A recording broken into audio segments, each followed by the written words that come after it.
किसी वस्तु की कीमत को दो बार बढ़ा दिया, एक बार 10% बढ़ा दिया, उसके बाद फिर उसको 20% बढ़ा दिया। अब सवाल में ये पूछा है कि उसको एक बार 10% बढ़ाया या फिर 20%, दोबारा जो 20% बढ़ाया है, इन दोनों को मिलाकर एक ही कोई ऐसी वैल्यू हो कि उसको उतना बढ़ा दे तो हमें उसका बराबर जो है वैल्यू मिल जाए। ठीक है, तो हम इसको दो तरीके से करेंगे, एक है एक्स वाई रूल और एक दूसरा रूल है, एक दूसरा मेथड है वो हम यहाँ करेंगे। ठीक है, मान लेते हैं कि उस वस्तु की कीमत है अभी 100, वो अपने आप में 100% है। ठीक है, 100 है, तो अभी सवाल में क्या है कि उसकी कीमत 10% बढ़ा दी, मतलब कि 110 हो गई। ठीक है, अब इसके बाद फिर 20% बढ़ा दिया, मतलब कि वो हो गई 120%। ठीक है, अब इसको सोल्व कर लेते हैं। सोल्व करने के बाद हमें मिलता है 132। ठीक है, अभी पहले उसकी कीमत थी 100, अब हो गए 132, तो इसका मतलब 100 में कितना बढ़ा है यहाँ पर 32%। इसका मतलब ये हुआ कि किसी वस्तु की कीमत में एक बार 10% बढ़ा दो, फिर उस बढ़ी हुई में 20% बढ़ा दो, या फिर उस वस्तु को सीधे ही 32% बढ़ा दो, तो हमारा आंसर सेम ही आता है। 10% या 20% बारी बारी बढ़ाकर, या फिर एक साथ उसको 32% बढ़ाने के बाद। एक्स वाई रूल में क्या होगा, एक बार 10% बढ़ाया, इसको एक्स मान लेंगे, 20% बढ़ाया, इसको वाई मान लेंगे, या फिर उल्टा करके मान लेंगे, इससे कोई फर्क नहीं पड़ता। फर्क पड़ता है इनके जो निशान आते हैं उनसे। अब एक्स वाई फॉर्मूला है ये एक को x मान लेते हैं, एक को y, उससे कोई फर्क नहीं पड़ता। ठीक है, फर्क पड़ता है इनके निशान से। आगे जो सवाल आएंगे उसमें मैं बताऊंगा। यहां रख लेंगे हम 10, ठीक है, यहां रख लेंगे 20, एक बार 10 बढ़ गया, एक बार 20 बढ़ गया, इन दोनों को गुणा करके लिख देंगे यहाँ बटे में 100। ठीक है, काटेंगे तो यहाँ मिल जाता है 2, और ये होता है 30 जमा 2, 32%। यहाँ डायरेक्ट हमें परसेंटेज की वैल्यू मिल जाती है।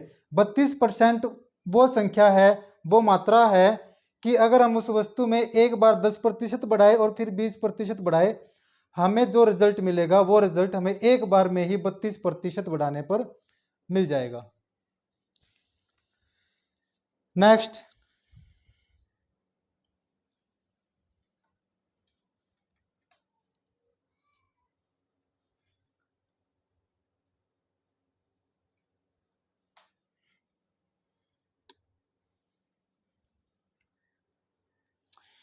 इसको भी दो तरीके से कर सकते हैं, यहाँ एक्स वाई रूल और यहाँ पर वो दूसरा 100 वाला जो रूल है। ठीक है, कोई वस्तु अपने आप में 100 है, कोई संख्या है वो अपने आप में 100 है, उसमें 20% की जो है उसको इंक्रीज कर दिया, फिर 20% फिर से इंक्रीज कर दिया, तो उसमें टोटल कितना इंक्रीजमेंट हुआ है, वो कितनी वृद्धि हुई है, वो हमें निकालना है। ठीक है, एक बार में 20% बढ़ाया तो 120/100 लिखेंगे, फिर से 20% बढ़ाया तो 120/100 लिखेंगे, दो जीरो से ये दो जीरो और इन दो जीरो से ये दो जीरो काट देंगे।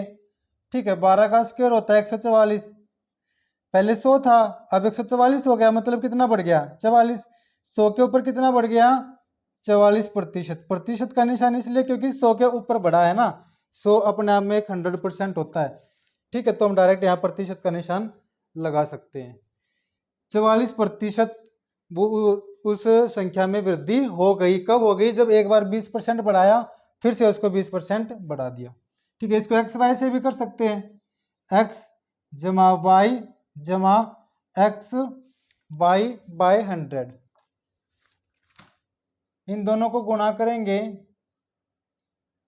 400 आ जाता है यहाँ पर, इन दोनों को जोड़ेंगे 40, और दो जीरो से ये दो जीरो कट गई, ये आ गया 4।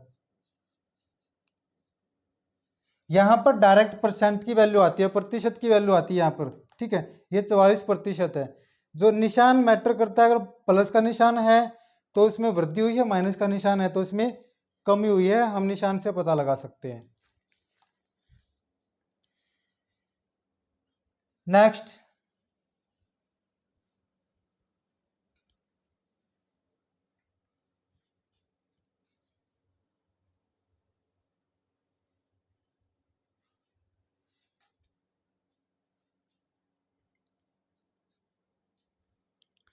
देखिए ये सवाल जो है, जो पहला सवाल था बिल्कुल उसके जैसा ही है, लेकिन यहाँ पर 10% फिर 20% बढ़ने के बाद जो हमें संख्या मिलती है वो दे रखी है 33 है।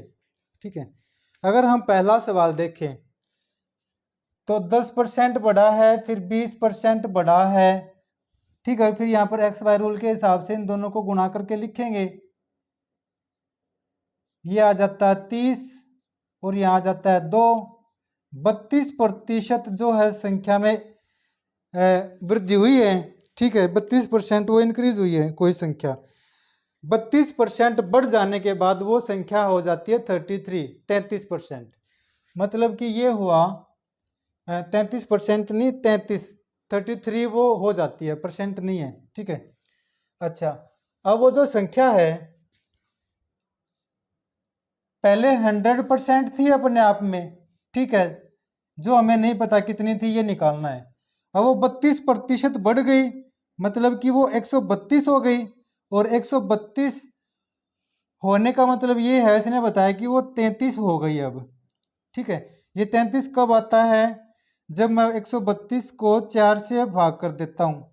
ठीक है, तो मुझे ओरिजिनल वैल्यू लेने के लिए, वो ओरिजिनल संख्या प्राप्त करने के लिए इसको 4 से भाग करना पड़ेगा। इसको 4 से भाग कर देता हूँ तो मुझे मिल जाता है यहाँ पर 25। तो वो प्रारंभिक संख्या क्या है? वो है 25।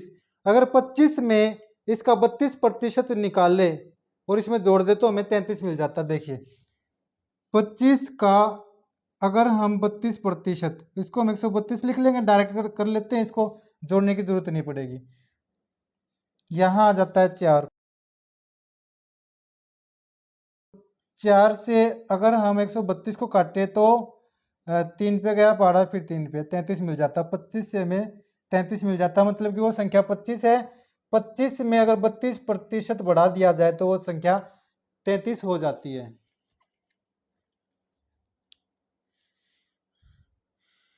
नेक्स्ट,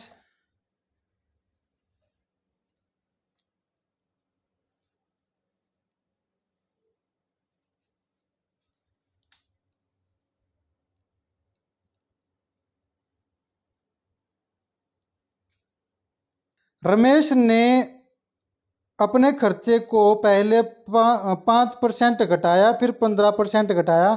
इस प्रकार उसने कुल कितने प्रतिशत की कमी अपने खर्चे में कर ली?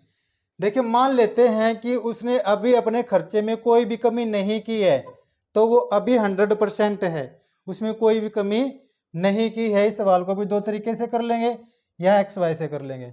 ठीक है, कोई भी कमी नहीं की, उसने पहली दफा जो है 5% की कमी कर ली, तो वो हो जाता है 95/100। अब खर्चा इतना है, अब उसने क्या किया, अब उसने 15% की कमी कर दी, तो वो हो गया 85/100। ठीक है, ऐसे करके कैलकुलेशन थोड़ी सी मुश्किल लगेगी, है ना? तो इसको हम एक्स वाई रूल से कर सकते हैं आसानी तरीके से, ये भी मैं करके दिखाऊंगा। अब यहाँ पर मैं एक्स वाई रूल का जो फॉर्मूला वो लिख देता हूँ। 5% घटा है, यहाँ 5 माइनस का निशान आएगा। ठीक है, आपको एक्स वाई रूल का जो फॉर्मूला पता है, X plus Y plus X Y by 100 ये होता है।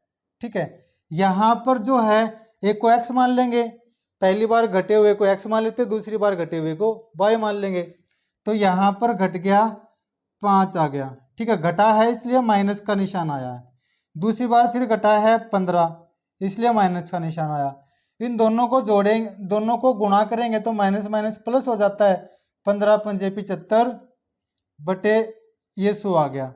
ठीक है, अब इनको सोल्व करने के बाद हमें मिल जाता है यहाँ पर -20 प्लस 0.75। इसको सोल्व करेंगे तो हमें मिल जाएगा -19.25%। माइनस का निशान है तो इसका मतलब इतनी कमी हो गई। उसके खर्चे में टोटल 19.25% की कमी हो गई। वो कब हुई? जब उसने एक बार 5% घटा दिया, फिर उस घटे हुए में से 15% फिर से घटा दिया, तो टोटल जो कमी हुई है वो ये हो गई। ठीक है, ऐसे भी करके देख लेते हैं इस सवाल को। 2 जीरो से हम ये 2 जीरो काट सकते हैं। ठीक है, अब या तो इन दोनों को गुना कर लो डायरेक्ट, जो हमें आसान लगता है हम वैसे करके देख लेंगे। इन दोनों को जब हम गुना करते हैं तो हमें मिलेगा 5 पंजे 25 हासिल 2, और 40 और 45 85 और 2 87 हासिल 8, और ये हो जाता है 8 9 72 और 8 80। ठीक है, बटे में 100 है तो हमें मिल जाता है यहाँ पर 80.75। पहले इतना था 100 था, अब इतना हो गया, तो कमी कितनी हुई? 100 में से इसको माइनस करेंगे तो हमें मिलेगा 19.25। इतने की कमी हो गई, और ये कमी 100 पर है तो इस यहाँ प्रतिशत का निशान लगा देंगे। ठीक है, ऐसे भी कर सकते हैं, ऐसे भी कर सकते हैं, जिसमें हमें कैलकुलेशन आसान लगे हम वैसे सवाल को कर सकते हैं।